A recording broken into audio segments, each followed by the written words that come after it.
Внезапные удары январским утром по главным объектам страны. Объявлено чрезвычайное положение. Америка начала вторжение. Впервые за 37 лет Венесуэла гудит Мадуро под прицелом элитных подразделений США. Союзники из Каракаса, Пекин и Москва резко обращаются к Трампу. Объявлена масштабная мобилизация. В каком состоянии президент Венесуэлы, за поимку которого обещали $50 миллионов? Штаты заявляют о конце спецоперации. Все детали. Друзья, всем привет, это «Время Прядко», коротко, четко и по делу о том, о чем говорят в мире. Я начинаю. Молниеносная операция без всякого предупреждения, нанесение ударов и вторжения. США пошли против Венесуэлы. Военная операция Вашингтона против Каракаса стала финальной фазой долгой и целенаправленной эскалации, разворачивавшейся месяцами. Американские войска нанесли удар ранним утром субботы, 3 января. Медиа США со ссылкой на свои источники пишут, что за несколько дней до атаки Трамп дал зеленый свет сухопутным ударам. Операцию планировали еще на Рождество, но ее отложили из-за погоды и других военных приоритетов. Первые взрывы прогремели над Каракасом. Жители сообщили о пролетах авиации и отключениях электричества. Американские официальные лица подтвердили, Трамп приказал нанести удары по объектам на территории Венесуэлы, включая военные базы. Президент соседней Колумбии Густаво Петро в своих соцсетях опубликовал список атакованных объектов в Венесуэле. Это аэропорт Ла Карлотта и Эль-Атильо, горный военный гарнизон в Катиа-Ла-Мар, федеральный законодательный дворец в Каракасе или же парламент, военная база Фуэрте-Тиуна, авиабаза F-16 номер 3 в Баркисимето. Соседи венесуэльцев осудили действия Америки. Президент Кубы, например, назвал происходящее терроризмом, равно как и президент Колумбии. Правительство Колумбии отвергает агрессию против суверенитета Венесуэлы и против суверенитета Латинской Америки. Внутренние конфликты между народами должны решаться самими народами мирным путем. Это принцип самоопределения народов, который является основой системы Организации Объединенных Наций. Правительство Венесуэлы при этом объявило чрезвычайное положение, активировало все планы национальной обороны и призвало население выйти на улицы. В стране объявлена масштабная мобилизация. Далее цитата: «для отражения империалистической агрессии». На государственном ТВ Венесуэлы транслировали обращение Мадуро к народу. Президент как никогда верен Конституции, сказал ведущий новостей, и сообщил, что Мадуро идет на крайней мере. Призывают людей выйти. Сегодня наша республика находится под угрозой. Наша идентичность, ваша Венесуэла, моя. И мы будем защищать ее до последнего, как делали это и раньше. Объявлено чрезвычайное положение в связи с внешней агрессией, и мы переходим к вооруженной борьбе. В то же время официальное заявление позиции Венесуэлы появилось на страницах МИД страны. В Каракасе назвали вторжение США захватом стратегических ресурсов Венесуэлы, в частности ее нефти и полезных ископаемых, и попыткой силой сломить политическую независимость нации. После более чем 200 лет независимости народ и его законное правительство твердо стоят на защите суверенитета и неотъемлемого права определять свою судьбу. Попытка навязать колониальную войну для уничтожения республиканской формы правления и принуждения к смене режима в союзе с фашистской олигархией провалится, как и все предыдущие попытки. Госдепартамент США призвал американцев в Венесуэле укрыться на местах. Воздушное пространство над Венесуэлой было закрыто для коммерческих рейсов. В Конгрессе США начался раскол. Демократы и часть республиканцев заявили, что война ведется без санкций Конгресса. При этом, напомню, буквально в предыдущем видео я рассказывал, что в новогоднюю ночь Мадуро призвал США к сделке на фоне угрозы удара. Он неожиданно смягчил тон и протянул США оливковую ветвь, предложив серьезные переговоры по борьбе с наркотрафиком и доступу американских компаний к венесуэльской нефти. В интервью, показанном государственным ТВ, он подтвердил, что в ноябре 10 минут говорил по телефону с Трампом, подчеркнув, что разговор был уважительным, а Трамп обратился к нему как к господину президенту. Мадуро публично назвал Венесуэлу братской страной для США и предложил перемирие. Давайте послушаем. Мы должны начать говорить серьезно, опираясь на факты. Правительство США это знает, потому что мы много раз говорили об этом их представителям.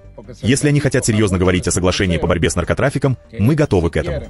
Если им нужна венесуэльская нефть, Венесуэла готова принимать американские инвестиции, такие как инвестиции Chevron, когда, где и как они захотят их осуществлять.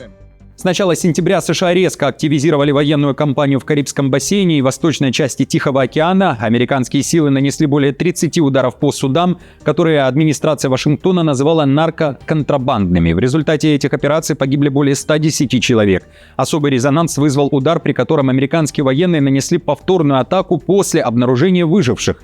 В Конгрессе США тогда прозвучали обвинения в возможном военном преступлении. Уже в начале декабря США начали нефтяную блокаду страны. В Каракасе и эти действия называли пиратством и прямой подготовкой к смене режима. К концу декабря США сосредоточили в регионе около 15 тысяч военных, 11 боевых кораблей в Карибском море, авианосную группу, десятки истребителей. Операция, начавшаяся 3 января, продлилась всего несколько часов. Трамп заявил, Мадуро вместе с супругой арестованы. Соединенные Штаты Америки успешно осуществили крупномасштабный удар по Венесуэле и ее лидеру, президенту Николасу Мадуро, который вместе со своей женой был захвачен и вывезен из страны. Эта операция была проведена совместно с правоохранительными органами Соединенных Штатов Америки. Элитное подразделение специальных операций «Дельта Форс» задержало Мадуро, уточняет CBS News. Дельта Форс, элитное подразделение, подчиняющееся сухопутным войскам США, также несло ответственность за операцию 2019 года, в ходе которой был убит бывший лидер исламского государства Абу Бакр аль-Багдади. Вице-президент Венесуэлы Делси Родригес заявил, что правительство страны не знает о точном местонахождении президента Мадуро и его супруги, и живы ли они вообще. Как сообщает Sky News, вице-президент страны требует от властей США немедленного подтверждения того, что человек жив. При этом американские СМИ со ссылкой на чиновников Америки уточняют, что Мадуро предстанет перед судом и он жив. В принципе, сегодняшние события и действия США – это действия, которых не было в Латинской Америке уже как минимум 37 лет, уточняет Рейтер. США нанесли удар по Венесуэле и захватили президента Николаса Мадуро, который был вывезен из страны, заявил президент Трамп. Это первая такая прямая интервенция США в Латинской Америке со времен вторжения в Панаму в 1989 году. И этот день все-таки настал. Венесуэльцы, покинувшие родину много лет назад из-за экономического кризиса и политической нестабильности, рады, что Трамп решил начать вторжение и свергнуть Мадуро. Люди уверяют, что ждали, когда США вмешаются в ситуацию. Только так Венесуэла сможет стать свободной. При этом эмигранты очень переживают за своих родных и друзей, которые живут в Венесуэле. Как неожиданно. Потому что мы ждали этих новостей годами и никогда не верили, что это действительно произойдет. По крайней мере, я была среди тех, кто в это не верил. А проснуться и узнать об этом невероятно волнительно. Это должно было случиться. Возможно, для многих это не самый идеальный или правильный путь. Мирный путь лучший, но, к сожалению, наркорежим, который у нас есть в Венесуэле, много раз заявлял, что не уйдет мирно, что скорее умрет, чем откажется от власти. Интересно, но незадолго до начала американских ударов Мадуро проводил встречу со специальным посланником Си Цзиньпина. Остается неизвестным, сумела ли китайская делегация выехать из Каракаса до того, как началась военная операция США. Это последнее появившееся в сети видео с участием Николаса Мадуро в публичном пространстве накануне американского нападения. Напомню, Китай, как и Россия, осуждали США за агрессивные действия против Венесуэлы. Последние заявления сторон были буквально перед Новым годом. Сейчас же Россия резко ударила по Трампу. В МИД РФ назвали события актом вооруженной агрессии и выразили глубокую озабоченность и осуждение, и призвали остановить войну путем диалога. Предлоги, приводящиеся в обоснование таких действий, несостоятельны. Идеологизированная неприязнь взяла верх над деловым прагматизмом, готовностью выстраивать отношения доверия и предсказуемости. В складывающейся ситуации важно, прежде всего, не допустить дальнейшей эскалации, настроиться на нахождение выхода из положения путем диалога. Исходим из того, что все партнеры, у которых могут быть претензии друг к другу, должны искать пути к решению проблем через диалоговые развязки. Мы готовы их в этом поддерживать. Срочно обратился к венесуэльцам и министр обороны страны Владимир Падрино Лопес. Он обвинил США в преступной военной агрессии и объявил, что республика намерена оказать сопротивление Вашингтону. По словам генерала, США напали на страну, но людей не сломить. Глава Минобороны назвал американское вторжение грубым нарушением устава ООН и международного права и заявил, что Венесуэла обратилась к международному сообществу с требованием осудить действия Вашингтона. Он подчеркнул, что страна отвергает присутствие иностранных войск и расценивает происходящее как попытку насильственной смены власти и посягательства на суверенитет ради доступа к стратегическим ресурсам. В этой связи мы приводим в действие на всей территории страны, в полном единстве народа, армии и полиции, режим полной оперативной готовности. Он предусматривает масштабное развертывание всех сухопутных, воздушных, морских, речных и ракетных сил, а также систем вооружений для комплексной обороны. Наша цель — объединить элементы национальной мощи в противостоянии империалистическим угрозам, сформировав единый боевой блок. Честь, долг и история зовут нас. Пусть голос свободной Родины прозвучит в каждом уголке страны. Победа будет за нами, потому что с нами правда и достоинство. Мы победим. Наступление остановлено. Госсекретарь США заявил, что военная операция против Венесуэлы была прикрытием для задержания Мадуро, и на этом все. США останавливают военные действия, поскольку цели достигнуты. Мадуро уже под стражей. Об этом, ссылаясь на слова госсекретаря США Марко Рубио, заявил сенатор-республиканец Майк Ли. Он сообщил мне, что Николас Мадуро был арестован американским персоналом, чтобы предстать перед судом по уголовным обвинениям в Соединенных Штатах, и что силовые действия, которые мы наблюдали сегодня ночью, были задействованы для защиты и обеспечения безопасности тех, кто исполнял ордер на арест.